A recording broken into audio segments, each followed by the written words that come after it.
August 3rd, the official U.S. unemployment rate is 3.9%. That's 6.28 million people who filed unemployment claims the last week of July.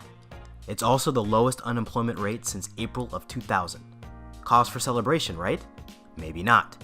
For starters, every single recession since 1967 has followed a significant dip in unemployment, like in 1970, 1973, late 1979, 1981, 1990, the dot-com crash of 2001, and the Great Recession of 2008. That's not to say that the official unemployment rate itself is a predictor of recession, or even that we are guaranteed to have one soon.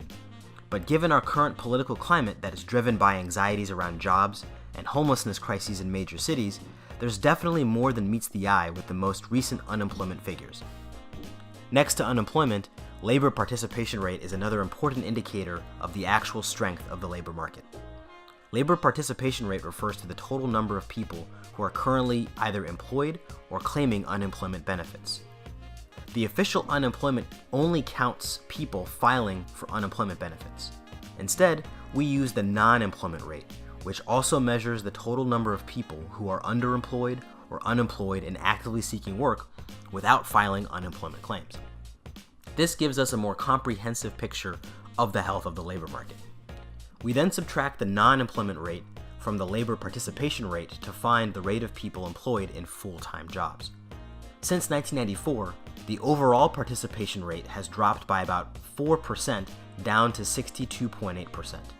At the same time, the fully employed rate is back up to 54% after dropping from about 58.6% in 2000 to 51.9% in 2011. Non-employment was at its peak in 2009 at 12.7%, but is now down to 8.8%. Beyond participation, another thing to consider is the purchasing power of the income earned by those who are fully employed. When we compare median household income growth with inflation, we see that the relative value of the median household income has been in continuous, steady decline since the early 1970s. And it's not like the workforce isn't productive.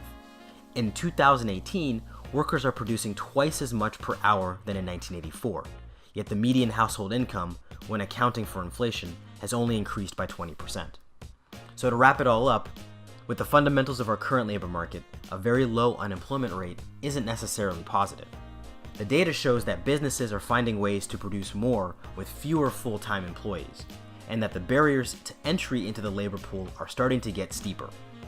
While higher barriers to entry would seemingly give people with full employment more economic leverage, the ability to find a job isn't translating into better financial footing relative to the rising cost of living across the country.